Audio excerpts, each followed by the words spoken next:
மனதார ஒரு ஆண் ஒரு பெண்ணை எப்படி ஏற்றுக்கொள்கிறான், ஒரு பெண் ஒரு ஆணை எப்படி ஏற்றுக்கொள்கிறார்கள், அங்கே வந்து நிற்கும். ஓகேங்களா? ஆனால் இன்னைக்கு இருக்கக்கூடிய நடிகிட்டான். நான் ராஜா ரொம்ப நல்லவர், அது அவனுக்கும் தெரியும், அந்த நாட்டில் இருக்கிற எல்லா மக்களுக்கும் தெரியும், ரொம்ப தங்கமான மனுஷன். அப்போ அந்த ராஜா அவனை கேட்குறாரு, தாய்க்கும் பிள்ளைகளுக்கும் இருக்கக்கூடிய உறவு அது ஒன்று தான் வந்து உண்மையின் தத்துவம் தாங்கி நிற்கும். மித்த உறவுகள் அனைத்தும் உறவு என்ற பெயரில் தான் இருக்குமே தவிர, அந்த மொழி அளவில் தான் இருக்குமே தவிர, உறவுன்னு ஒன்று கிடையவே கிடையாது. உறவுன்னு ஒன்று இருந்ததுன்னா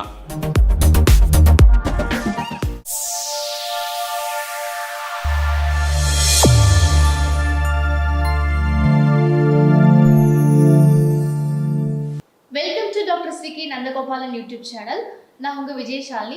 சார் வந்து கடந்த சில எபிசோட்ஸாக நிறைய செக்ஷுவல் ரிலேட்டடான விஷயங்கள் வந்து நமக்கு எக்ஸ்பிளைன் பண்ணிட்டு இருக்காரு. இந்த வாரமும் ஒரு முக்கியமான கொஸ்டினை பார்க்கலாம். வணக்கம் டாக்டர். வணக்கம். இப்போ வந்து கப்பல்ஸ்க்கு நடுவில் வந்து செக்ஷுவல் ரிலேஷன்ஷிப் வந்து ரொம்ப முக்கியம் அப்படின்னு சொன்னீங்க. இது தவிர்த்து, செக்ஸ்ன்ற ஒரு விஷயத்தை தவிர்த்து அவங்க அந்யோன்யமாக இருக்கிறதுக்கு இன்டிமேட்டான விஷயங்கள், இன்டிமசியான விஷயங்கள் வேற என்னெல்லாம் இருக்குது? இன்டிமசியான விஷயங்கள் என்னென்ன இருக்கா, இன்டிமசியாக ஏன் இருக்காங்கன்னு கேட்குறீங்களா? இல்லை, வேற என்னெல்லாம் இருக்கு? செக்ஸ்ன்ற விஷயத்தை தவிர்த்து வேற என்ன மாதிரியான இன்டிமசி விஷயங்கள் இருக்கு ஒரு கப்பல்ஸ்குள்ள? இது பாருமா, மனித குலம் என்பதே ஒன்று கூடி வாழ்வது தான். ஓகேங்களா? குடும்பம், அமைப்பு எல்லாமே ஒத்துக்கிறீங்களா? இப்போ ஒரு ஆணும் பெண்ணும் ஒன்று சேர்கிறார்கள், அது திருமணம் என்ற ஒரு தலைப்புக்கு கீழே. அவங்க ரெண்டு பேருடைய ரசாயனம் சேர்ந்து தான் ஒரு குழந்தையை ஈண்டெடுக்கிறது. அப்போ வந்து அந்த ரிலேஷன்ஷிப்பே வேறு மாதிரி ஆகிடும். ஒத்துக்கிறீங்களா? ஏன்னா ஆணும் பெண்ணும் பொறுப்பேற்க வேண்டும் இந்த குழந்தைக்கு. அப்போ நீங்கள் அந்த முதல்ல வந்து நீங்கள் கணவனும் மனைவியும், அதுக்கப்புறம் நீங்கள் அப்பா அம்மா ஆயிடுறீங்கள. அப்போ நீங்கள் பிரிஞ்சா என்ன ஆகும்? அந்த குழந்தை யார் பார்த்துக்கிறது? Okay, you are more bonded now. Intimacy அப்படின்னு நீ சொன்னீன்னா, மனதார ஒரு ஆண் ஒரு பெண்ணை எப்படி ஏற்றுக்கொள்கிறான், ஒரு பெண் ஒரு ஆணை எப்படி ஏற்றுக்கொள்கிறார்கள், புரியுதுங்களா? அங்கே வந்து நிற்கும்.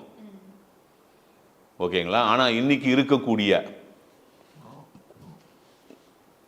உலகத்தில் வாழ்க்கை வந்து பொருளாதார அடிப்படையில் ஆயிடுச்சு.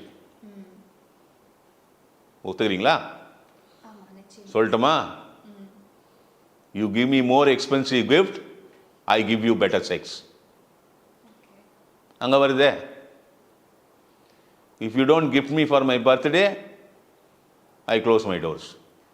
நீங்க போன எபிசோட்ஸ்ல வந்து ரூரல் ஏரியால இருக்க பீப்புள் வந்து இதை நம்மளை விட வந்து ஹாப்பியா இருக்காங்க. அப்ப அவங்க எப்படி அங்க ஒரு மணின்ற ஒரு விஷயம் வந்து இல்ல? மணின்ற விஷயம் எல்லா இடத்துலையும் இருக்குமா? ஏன் இல்லாமல் போகுது? ஒரு கதையே இருக்குது உனக்கு. ஒரு ஒரு ராஜா, அவர் டெய்லி காலையில் ஏந்து இந்த பேராசை இந்த எல்லாமே அதில் வரும் இந்த கதையில். டெய்லி காலையில் எழுந்து பயிற்சிலாம் பண்ணிட்டு, அவர் பெரிய கோட்டை மேலே ஒரு ஒரு காரிடார் மாதிரி இருக்கும், எல்லாம் முடிச்சு குளிச்சுட்டு ஒரு 6 மணிக்கு நின்று தன் நகரத்தை பார்ப்பார். அந்த இதுக்கு நல்லா நகரம் தெரியும் அந்த ஹைட்லேருந்து. ஒரு நாள் அந்த மாதிரி நிற்கும்போது ஒருத்தன் தலை தெறிக்க ஓடுறான்.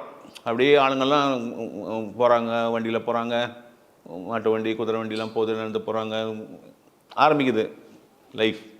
6 o'clock இந்த மார்னிங்கில் ஒருத்தன் தலை தெறிக்க ஓடுறான். உடனே ஒரு சோல்ஜரை கூப்பிட்றாரு, ஏதோ ஒருத்தன் ஓடுறான் பாரு, உனக்கு புஷன் விடாங்க. உடனே கடன்னு ஒரு 4 சோல்ஜர் இறங்கி போய் குதிரை எடுத்துக்கின்னு பறக்கிறாங்க. ஒரு எக்ஸ்ட்ரா குதிரை எடுத்துக்கின்னு பறந்து போய் அவனை பிடிச்சிட்டாங்க. பிடிச்சி பயந்துட்டான் அவன். ஐயோ என்னடா அது, அரசாங்கத்துலேருந்து வந்து பிடிக்கிறாங்க நம்மளான்னு. நான் ஒன்றுமே பண்ணலைங்க. அதெல்லாம் இல்லை, பயப்படாத, ஏறு இந்த குதிரையில்ன்றாங்க. எதுக்குங்க? நீ ஏறு, அவ்வளோதான். நேராக இட்டுன்னு வந்தாங்க, நேராக கொண்டு வந்து ராஜா முன்னாடி நிற்க வச்சிட்டாங்க. நீங்கள் கேட்டால் அப்புறம் நீங்கள்லாம் போங்கன்ட்டார். நடுங்கிட்டான். ஆனால் ராஜா ரொம்ப நல்லவர், அது அவனுக்கும் தெரியும், அந்த நாட்டில் இருக்கிற எல்லா மக்களுக்கும் தெரியும், ரொம்ப தங்கமான மனுஷன். அப்போ அந்த ராஜா அவனை கேட்குறாரு, 6 மணி ஆகுது காலைல, எங்கே நீ இந்த நேரத்தில் தலைதிரிக்க ஓடுற, என்ன ப்ராப்ளம் உனக்கு அப்படின்னு. வெக்கமாக இருக்குது உங்ககிட்ட சொல்கிறதுக்கு, பயமாக இருக்குது, வெக்கமாக இருக்குன்றான். என்னடா வைக்கம் ஆம்பளை தான் நான் சொல்கிறான்றார்.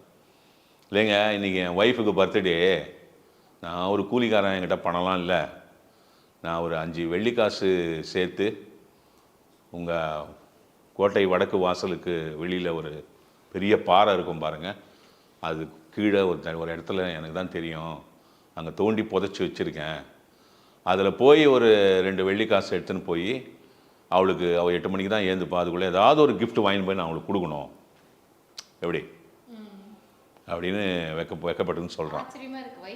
ஆமாம், வெக்கப்பட்டுன்னு சொல்கிறான்.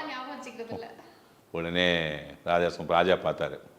ராஜாவுக்கு ஒரு எண்ணம் வந்தது. என்ன எண்ணம்னா, ஏன்னா 5 வெள்ளிக்காசு நம்ம உருவம் பதிச்ச காசு, எப்படியும் ஒரு 2-3 நாள் ஆடி பொறிச்சு வச்சுருப்பான். சரி, அது பின் காலத்தில் யாராவது அந்த ஆர்கியாலஜியில் வந்து தோண்டும் போது நம்மளை பற்றி தெரியும். சரி, இவனை அதுலேருந்து மறக்கடிக்க செய்வோம். சொன்னா, நீ ஒன்றும் கவலைப்படாத, நீ போய் அதெல்லாம் நோண்டி எடுக்காத, டைம் வேஸ்ட் பண்ணாத, ஓகே, நான் உனக்கு 100 வெள்ளிக்காசு தரேன், நல்ல கிஃப்டாக வாங்கி போய் கொடு உன் மனைவிக்கு அப்படின்ட்டார். அப்படின்ன உடனே ரொம்ப சந்தோஷம். ஐயோ ராஜா, உங்களை பற்றி நான் நிறைய கேள்விப்பட்டிருக்கேன், ஆனால் இப்போ தான் நேரில் பார்க்குறேன், ரொம்ப சந்தோஷம், நீங்கள் கொடுத்தீங்கன்னா ரொம்ப ரொம்ப ஹெல்ப்ஃபுல்லாக இருக்கும், பெரிய நல்ல கிஃப்டாக வாங்கி கொடுப்பேன் என் ஒய்ஃபுக்கு, நீங்கள் கொடுத்தீங்கன்னா அதை வாங்கின்னு ஓடி போய் அதையும் நோன்னா எங்கிட்ட 105 காசு இருக்கணும். என்னடா இவன் திருப்பி அங்கேயே போகிறானேன்னு சொல்லிட்டு, டேய் அதை மறந்துடு, நீ 100 இல்லை 1000 வெள்ளிக்காசு தரேன் போ அப்படின்னாரு. ஐயோ நான் ராஜா, நீங்கள் மனுஷனே இல்லை, நீங்கள் வந்து சக்கரவர்த்தி, உங்களை மாதிரி ஒரு ராஜாலாம் எங்களுக்கு கிடச்சதுக்கு நாங்கள் ரொம்ப புண்ணியம் பண்ணியிருக்கணும், நீங்கள் 1000 பொற்காசு கொடுத்தீங்கன்னா அதையும் போய் தோணுன்னா எனக்கு 1005 கிடைக்கணும் உள்ள. ரொம்ப கடுப்பாயிடுச்சு ராஜாவுக்கு. என்ன இவன் இப்படி, டேய் அந்த மறந்துடுறா, அந்த 5 காசை தோண்டாதரா, விட்டுடுறா, ஏன்டா உனக்கு 1000 உனக்கு வெள்ளிக்காசு, நான் 1000 பொற்காசு தரேன்ட்டார். ஐயோ ராஜா, நீ ராஜாவே இல்லை தெய்வம்ட்டான், நீ 1000 பொற்காசு கொடுத்தீங்கன்னா தயாராக வாங்குறதுக்கு, நீ கொடுத்தோன்னே ஓடி போய் அதையும் தோணுன்னா 1000 பொற்காசும் 5 வெள்ளிக்காசும் இருக்கும் எங்கிட்டன்ட்டான். கடுப்பாயிட்டார் ராஜா, இவனை எப்படி தான் மறக்கடிக்க செய்யுதுன்னு. டே 1000 பொற்காசு கூட வேணாடா, இந்த ராஜ்யத்திலே நான் பாதி எழுதி கொடுக்குறேன்னார். என்ன ராஜா எப்படி சொல்கிறீங்க, கண்டிப்பாக எழுதி தரேன் அப்படின்னாரு. ஆனால் அந்த 5 பொற்காசு, அந்த 5 வெள்ளிக்காசை நீ மறந்துடுனார். அவன் சொன்னான், அப்படின்னா அந்த வடக்கு வாசல் சைடு எனக்கு வரா மாதிரி எழுதி கொடுங்க.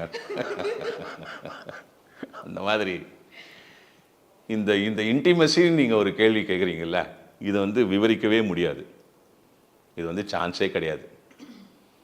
ஃபைனலாக எல்லாம் வந்து பொருளாதார அடிப்படையில் தான் அமையும். இதை தாண்டி ஒரு இன்டிமசி இருக்குது, அது மனிதத்துவம். அது வந்து எத்தனையோ கோடியில் ஒரு கப்பல் இருப்பாங்க. அந்த மாதிரி நான் கப்பல் சில பேரை பார்த்துருக்கேன்.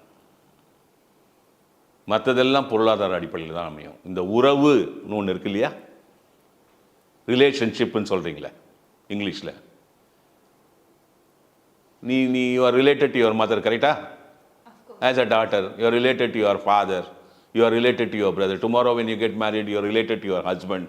Tomorrow when you yield a child, உங்க கூட பிறந்ததுனால you are related to your sister. ஒத்துக்கிறீங்களா? ஃப்ரெண்ட்ஷிப்னு அதை தாண்டி ஒரு உறவு இருக்குது, ஒத்துக்கிறீங்களா? இதெல்லாம் பேரளவில் தான் இருக்குங்க, ஓகேங்களா? பேரளவில் மட்டும்தான் இருக்குது. ஆக்சுவாலிட்டின்னு ஒன்று பார்த்தீங்கன்னா, பேரளவுலன்னா மொழி, ஒரு உறவு மட்டும் தவிர்க்க முடியாத ஒன்றுமா, தொப்புள் கொடி உறவு, தாய்க்கும் பிள்ளைகளுக்கும் இருக்கக்கூடிய உறவு. அது ஒன்று தான் வந்து உண்மையின் தத்துவம் தாங்கி நிற்கும். மித்த உறவுகள் அனைத்தும் உறவு என்ற பெயரில் தான் இருக்குமே தவிர, அந்த மொழி அளவில் தான் இருக்குமே தவிர, உறவுன்னு ஒன்று கிடையவே கிடையாது. உறவுன்னு ஒன்று இருந்ததுன்னா இந்த மனித குலம் வேற மாதிரி இருக்கும். அதுதான் அந்த அன்பு, அந்த ரியல் லவ்னு சொல்கிறாங்க பாரு. லவ்ன்ற வேர்டை வந்து நீ வந்து எக்ஸ்பிளைனே பண்ண முடியாது. அந்த அந்த உண்மையான அன்புன்னு ஒன்று இருந்ததுன்னா அது ஆக்ஷனில் இருக்கும். அங்கே செக்ஸ் எல்லாம் கிடையாது. அங்கே only one, I care for you, அவ்வளோதான், முடிஞ்சு போச்சு அங்கே, டில் தி எண்ட். எக்ஸ்பெக்டேஷனே வராது அங்கே. புரியுதுங்களா? புரிஞ்சுதா இல்லையா? அங்கே ஒரு எக்ஸ்பெக்டேஷனும் இருக்காது. I will care for you, அதாவது ஒரு கணவன் he will care for his wife, he will sacrifice anything and everything. ஒரு மனைவி she will care for her husband, she will sacrifice anything and everything. அங்கே வந்து எந்த டிசப்பாயின்மெண்ட்டும் கிடையாது, அங்கே எந்த இமோஷன்ஸும் கிடையாது. அது வந்து உயிர் சம்பந்தப்பட்ட உறவு. அந்த உயிர் சம்பந்தப்பட்ட உறவு, அந்த அந்த பவித்திரமான அந்த உயிர் சம்பந்தப்பட்ட அந்த அன்பு இருக்கு பாரு, அது 1 கோடி கப்பலில் ஒருத்தர் பார்க்கலாம், நீ பெரிய விஷயமா இருக்கும். அது வந்து கிடையவே கிடையாது. அது எல்லா உறவும் பெயர் அடிப்படையிலும் மொழி அடிப்படையிலும் மட்டும்தான் இருக்கும். நீ சொல்லக்கூடிய அந்த இன்டிமெசின்னு ஒரு கேள்வி கேட்குறப்பாரு, அது எந்த அளவுக்கு நீ புரிஞ்சு கேட்டலாம் எனக்கு தெரியாது. அங்கே மன்மதமே வராது. புரியுதுங்களா?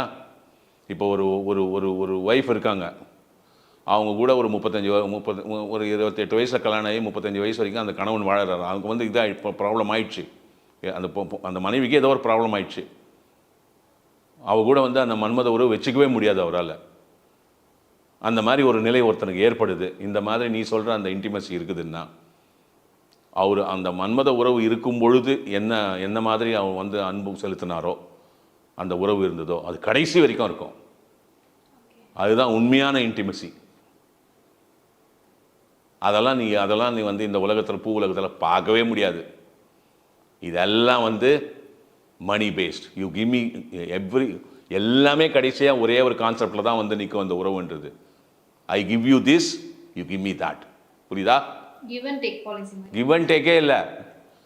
கிவ் அண்ட் டேக் என்ன ஆகுது? டேக்கெல்லாம் கிடையாதுங்க. நான் இதை கொடுத்தா எனக்கு அது வேணும், டிமாண்டு. எனக்கு அது வரலன்னா ஐ எம் டிசப்பாயிண்டட். புரிஞ்சுதா? அதனால தான் சொன்னேன், the more bigger gift you give me, the more better sex I give you. புரியுதா? Sex is used as a weapon there. This more so, this is played from the psychology is played from the women's spouse. இதுதான் நடக்குது இந்த நாட்டில், இந்த உலகத்திலே இதுதான் நடக்குது, இந்த மனித குலத்துக்குள்ளேயே இதுதான் நடக்குது. எல்லாமே ஒரு பொய்யான சமாச்சாரம் தான். இன்டிமசி அப்படின்னு ஒன்று கேட்டினா அது வந்து மொழி அளவில் மட்டும்தான் இருக்கிறது. அந்த வெர்பல் நாலேஜ்னு ஒன்று சொல்கிறாங்கல்ல, மொழி அளவில் நீ தெரிந்து வைத்திருக்கிறாய். அந்த ஆக்சுவல் நாலேஜ்ன்றது ப்ராக்டிஸ் பண்ணுறது, அது வரவே வராது, யாருக்குமே வராது. வணக்கம்.